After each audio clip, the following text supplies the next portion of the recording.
questions. Oral questions. Questions orales. Honourable Melissa Lainsman. 5 years of this Liberal NDP government and their soft-on-crime policies, Canada's criminal justice system is broken and Canadians feel unsafe in their neighbourhoods. Here's where we're at today. The biggest gold heist in Canadian history, $20 million gone, several suspects involved with gangs and gun running, and they're already out on bail 24 hours later. Wow.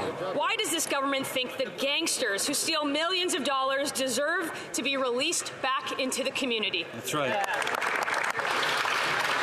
Pays to be a criminal. Minister of Justice and Attorney General for Canada. I thank the member opposite for that important question. I point out to her and to other members of this chamber that we passed significant bail reform legislation in this chamber with the cooperation of premiers around the country and law enforcement officials around the country. What I would also point out to the member opposite is that I share her concern for organized criminality. In fact, I share it so much so that the Budget Implementation Act contains measures that will address money laundering and address financing through criminality. I desperately hope that that member and all of her colleagues will be supporting that aspect of our legislation and helping us to tackle organized crime and money laundering. Before I continue with question period for the honourable member for Thornhill, who will want to ask her question, I'm going to ask the member from Grand River Miramichi, as well as the member from Dufferin-Caledon, please, to wait your turn before taking the floor. The honourable member from Thornhill. Speaker, it didn't work because Liberals do think that these criminals should be released back into the community because they passed the very bills that made it possible. And they are the reason why gun runners and gangsters who steal millions of dollars in gold get turned back loose into the streets. Did the Prime Minister get a little golden nugget from these criminals to pass his catch and release Bill C-75? When will they finally reverse these policies, protect our communities, and keep criminals in jail where they belong? The Honourable Minister of Justice and Attorney General. Mr. Speaker, our resolve to ensure communities are safe is strong. What we did in the past 18 months is we've enacted legislation that addresses the acute causes of crime. What we've done in the past 18 months is ensure that the bail reform system deals with violent, serious offenders, and we had the support of law enforcement right around this country.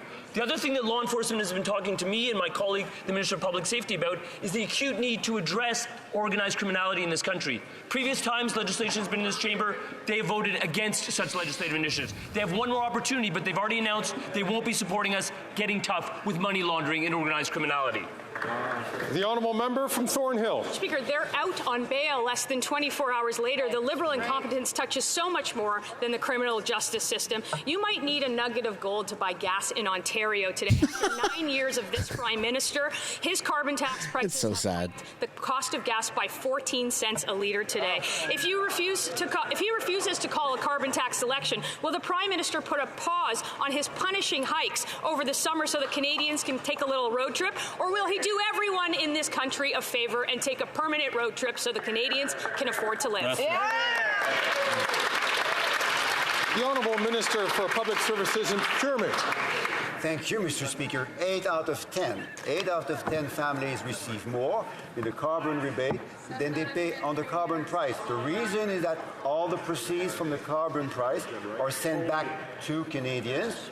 Wealthier families pay more, so low-income and middle-class families get more, Mr. Speaker.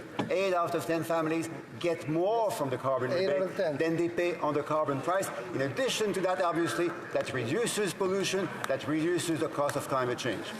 After 9 years, Canadian farmers know this Prime Minister is not worth the cost. Over the last several weeks, I've received dozens of letters representing tens of thousands of farm families from right across this country. These are grain farmers, ranchers, mushroom growers, fruit and vegetable growers, provincial premiers, and agriculture ministers. They're unanimous.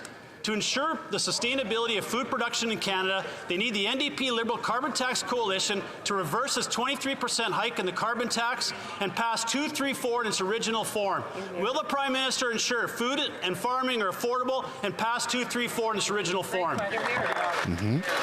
The Honourable Minister for Agriculture and Agri-Food. Thank you very much, Mr. Speaker, and I appreciate my... Oh, Colonel Sanders. But of course, in the budget, it's been good news, not only for Canadians, but farmers right across the country. For an example, enhancing the livestock tax deferral program, which is a big asset to to when ranchers have a downturn with the climate, and also with the advance payment program is putting at $250,000. All these things and many more are so important to make sure that farmers and ranchers stay on the cutting edge. Thank you, Mr. Speaker.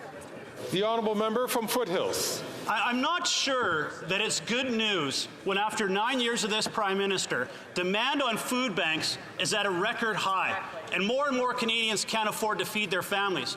In Prince Edward Island, the Caring Cupboard Food Bank is struggling just to keep its doors open as demand is up 70%. Wow. These are the Agriculture Minister's own constituents. And what is his response? Increase the carbon tax by 23%, driving food costs even higher. Holy crap.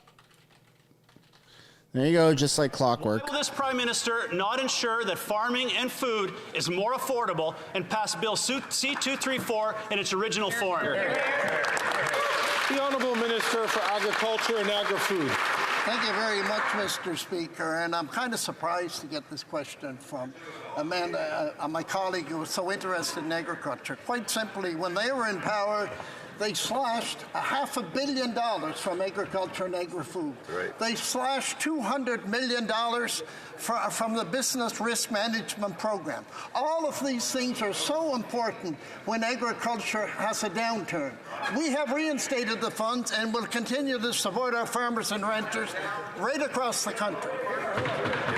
The honourable member from Barrie Innisfil. People in Ontario went into full panic mode last night, lining up to fill up because gas was going up to $1.80 a litre. I did see that video. Years. 18 cents in every litre of gas is because of this NDP Liberal Prime Minister's carbon tax. And by the time the costly coalition is done, the carbon tax will quadruple, rising 61 cents a litre. After 9 years and an extra $10 to fill up overnight, the Prime Minister is not worth the cost. How about cancelling the carbon tax on gas this summer so Canadians can at least enjoy that time-honoured tradition of a road trip? The Honourable Parliamentary Secretary. Mr. Speaker, when the Conservatives blame the cost of living crisis on carbon pricing and proven emissions reduction strategies, they're only serving the greedy corporate interest of billionaire grocery and oil and gas executives. There's no rebate on the provincial gas tax. He doesn't know any of this by heart. There's no rebate on the summer fuel. How sad. Or excessive oil and gas profits. But the Canada carbon rebate is 4 quarterly payments per year as an incentive to use a little less and get a little bit more tax-free cash in your account 4 times a year. These Conservatives don't have a plan for affordability. They don't have a plan for the environment. They consistently prioritize the corporate interest of their greedy oil and gas masters over the needs of everyday Canadians. Throws it down like a big tough guy. That was the nerdiest rant I've seen in a long time.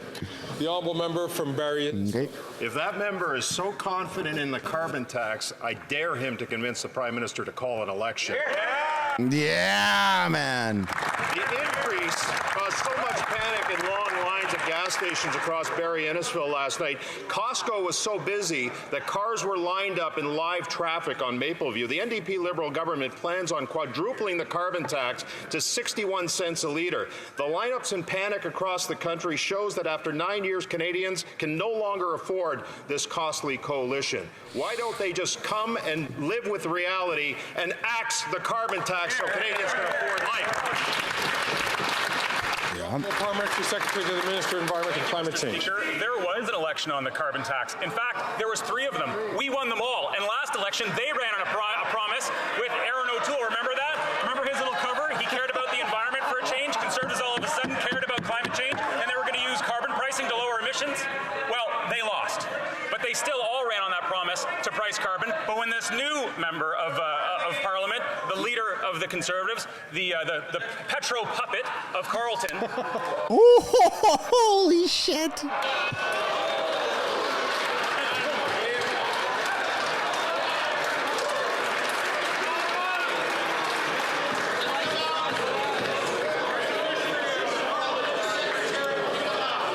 Order.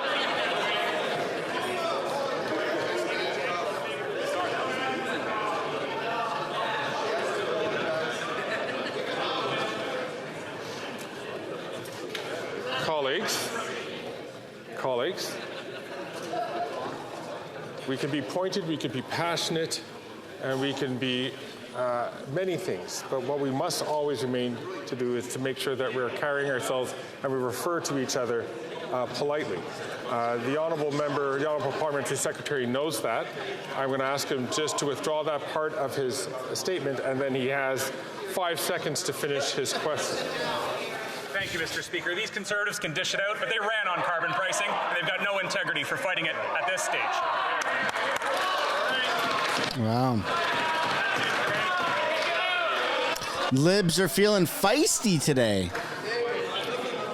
I did ask the honourable parliamentary secretary just to withdraw that part of his statement so that we could stay on the right side of being polite.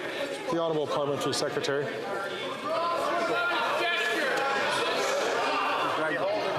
Mr. Speaker, I apologize for causing a little bit of disruption. It seems that the Conservatives are The Speaker's having a heyday with this. House. The honourable.